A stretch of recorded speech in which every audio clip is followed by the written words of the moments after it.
আজকে চলে আসলাম দেখো বসন্ত উৎসবে অনুষ্ঠানে। এটা হলো আমাদের কুপার 10 নম্বরের মাঠ। আমাদের এখানে কিন্তু 2-3 জায়গায় বসন্ত উৎসব অনুষ্ঠান হয়। আর এই দেখো আমরাও চলে এসেছি। আর সবার প্রথমে তোমাদের সবাইকে জানাই হ্যাপি হোলি। সবার আজকে দিনটা ভীষণ ভীষণ ভালো কাটুক। আর আমাকে দেখো মাঠে আসতেই পারলাম না, আসতে না আসতে আমাকে পুরো আবির দিয়ে ভূত বানিয়ে দিয়েছে।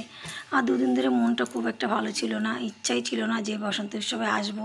তা আমার বোন অন্বেষা ওরা খুবই জোর করলো, বললো চল দিদি একটু ঘুরে আসি। এবার ওদের তো বলতে পারছি না যে আমি যাব না। তাই যা হোক অন্বেষাকে নিয়ে, বোনের মেয়ে, ওদের সবাইকে নিয়ে আমরা একটু চলে আসলাম বসন্ত উৎসবে। এসেই তো দেখছি যে লোক কী হারে লোক দেখো। তারপরে এখানে দেখো আমরা একটু নাচ করে নিলাম। নাচ করব না, যেহেতু ওখানে গান বাজছে সবাই নাচ করছে, আমার এই বান্ধবীটা একটু জোর করছিল চলো একটু আমরাও নাচ করে আসি। বোনকেও টানছিল, বোন বললো না না আমি পারি না।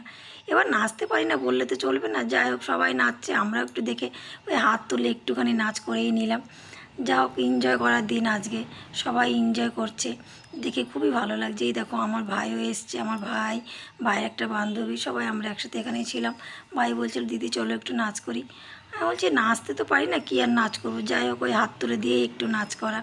তারপর দেখো তোমরা লোক দেখে বুঝতে পারবে যে কী পরিমাণে লোক হয়েছে। সবাই ভীষণ ভীষণ আনন্দ মজা করছে, সবাই যে যাকে পাচ্ছে আবির মাখিয়ে যাচ্ছে।